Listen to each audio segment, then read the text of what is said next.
ನಾವೆಲ್ಲರೂ ಪ್ರತಿದಿನ chat ಜಿಪಿಟಿನ use ಮಾಡ್ತಿದೀವಲ್ವಾ, ಇದರಿಂದ ನಾವು ಯಾವ ರೀತಿ ನಮ್ಮ ಬುದ್ಧಿನ ಕಳ್ಕೊಳ್ತಿದೀವಿ ಅನ್ನೋದನ್ನ ಒಂದು ಕತೆ ಮೂಲಕ ಎಕ್ಸ್ಪ್ಲೇನ್ ಮಾಡ್ತೀನಿ. ಈ ವಿಡಿಯೋನ ಕಂಪ್ಲೀಟ್ ಆಗಿ ನೋಡಿ. ಒಂದು ಊರಲ್ಲಿ ಒಬ್ಬ ರಾಜ ಇರ್ತಾನೆ.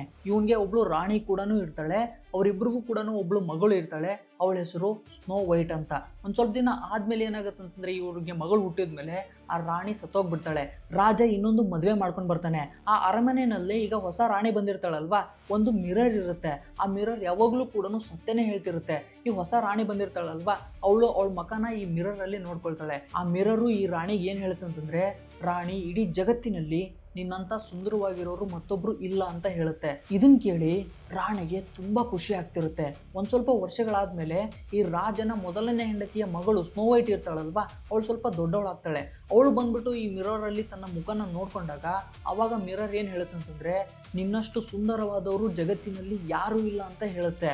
ಆವಾಗ ರಾಣಿಗೆ ತುಂಬಾ ಕೋಪ ಆಗುತ್ತೆ. ನೀನು ನನ್ನನ್ನ ಬಿಟ್ಟು ಬೇರೆ ಇನ್ಯಾರನ್ನೋ ಸುಂದರವಾಗಿದೆಯಾ ಅಂತ ಹೇಳ್ತೀಯಾ ಅಂತೇಳಿ ಆ ಕನ್ನಡಿನೇ ಒಡೆದಾಕ್ತಾಳೆ. ಈ ಕತೆಗೂ ಚಾಟ್ ಜಿಪಿಟಿನ ಯೂಸ್ ಮಾಡೋದಕ್ಕೂ ಏನ್ ಸಂಬಂಧ ಗುರು ಅಂತ ಯೋಚನೆ ಮಾಡ್ತಿದ್ದೀರಾ?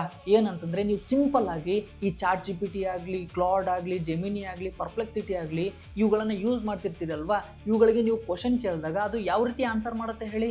ಯಾವ ರೀತಿ ಆನ್ಸರ್ ಮಾಡುತ್ತೆ ಅಂತಂದ್ರೆ, ನಿಮಗೆ ಇಷ್ಟ ಆಗೋ ಥರ ಅದು ನಿಮಗೆ ಆನ್ಸರ್ ಮಾಡುತ್ತೆ. ಅಂದರೆ ನೀವು ಪ್ರೀವಿಯಸ್ ಆಗಿ ಅದ್ರ ಜೊತೆಗೆ ಕನ್ವರ್ಸೇಷನ್ ಮಾಡಿರ್ತೀರಲ್ವಾ, ಅದು ನಿಮ್ಮನ್ನು ನೋಡಿಬಿಟ್ಟು ಅರ್ಥ ಮಾಡ್ಕೊಂಡು ಬಿಟ್ಟಿದೆ ಇಷ್ಟು ದಿನದ ಆದಮೇಲೆ. ಏನಂತಂದರೆ, ನಿಮ್ಗೆ ಏನು ಇಷ್ಟ ಆಗುತ್ತೆ, ಏನು ಇಷ್ಟ ಆಗಲ್ಲ ಅಂತ ನೀವೇನೇ ಕ್ವಶನ್ ಕೇಳಿದ್ರು ಕೂಡ ಅದು ನಿಮಗೆ ಇಷ್ಟ ಆಗೋ ರೀತಿನೇ ಆನ್ಸರ್ ಮಾಡುತ್ತೆ. ಅಂದರೆ ಈ ಎ ಟೂಲ್ಸ್ಗಳು ಏನಿದಾವಲ್ವಾ, ನೀವು ಕೇಳಿರೋ ಕ್ವಶನ್ಗೆ ಯಾವುದು ಸರಿ ಇರುತ್ತಲ್ವಾ ಅದನ್ನು ರಿಪ್ಲೈ ಮಾಡಲ್ಲ.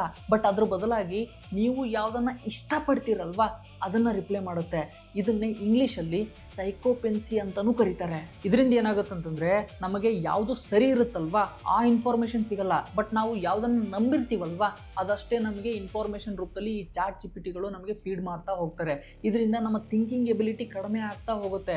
ಯಾವಾಗ ಥಿಂಕಿಂಗ್ ಎಬಿಲಿಟಿ ಕಡಿಮೆ ಆಗುತ್ತಲ್ವಾ, ನೀವೇ ಯೋಚನೆ ಮಾಡಿ, ಹಿಸ್ಟ್ರಿನಲ್ಲಿ ಏನಾಗಿದೆ ಅಂತಂದರೆ, ಲೋವರ್ ಇಂಟೆಲಿಜೆನ್ಸ್ ಇರೋ ಪ್ರಾಣಿಗಳನ್ನು ನಾವು ಕೊಲೆ ಮಾಡಿಬಿಟ್ಟು, ಡೆಸ್ಟ್ರಾಯ್ ಮಾಡಿಬಿಟ್ಟು ನಾವು ಬಂದಿದ್ದೀವಿ. ಒಂದು ವೇಳೆ ಈ ಆರ್ಟಿಫಿಷಿಯಲ್ ಇಂಟೆಲಿಜೆನ್ಸು ನಮ್ಗಿಂತ ಏನಾದರೂ ಬಹಳ ಇಂಟೆಲಿಜೆಂಟ್ ಆಗಿಬಿಟ್ರೆ, ನಮ್ಮ ಇಂಟೆಲಿಜೆನ್ಸ್ ಏನಾದರೂ ಕಡಿಮೆ ಆಗಿಬಿಟ್ರೆ, ಮುಂದೆ ಒಂದಿನ ಈ ರೋಬೋಟ್ಸು ಮತ್ತು ಆರ್ಟಿಫಿಷಿಯಲ್ ಇಂಟೆಲಿಜೆನ್ಸು ನಮ್ಮನ್ನು ಆಳ್ವಿಕೆ ಮಾಡ್ತಾರೆ. ಜಸ್ಟ್ ಲೈಕ್ ನಾವು ಯಾವ ರೀತಿ ಡೈನೋಸಾರು, ಚಿಂಪಾಂಜಿಗಳನ್ನು ಕೊಂದ್ಬಿಟ್ಟು ನಾವೀಗ ಅವ್ರನ್ನ ಆಳ್ವಿಕೆ ಮಾಡ್ತಿದ್ದೀವಲ್ವಾ, ಸೇಮ್ ಅದೇ ರೀತಿ.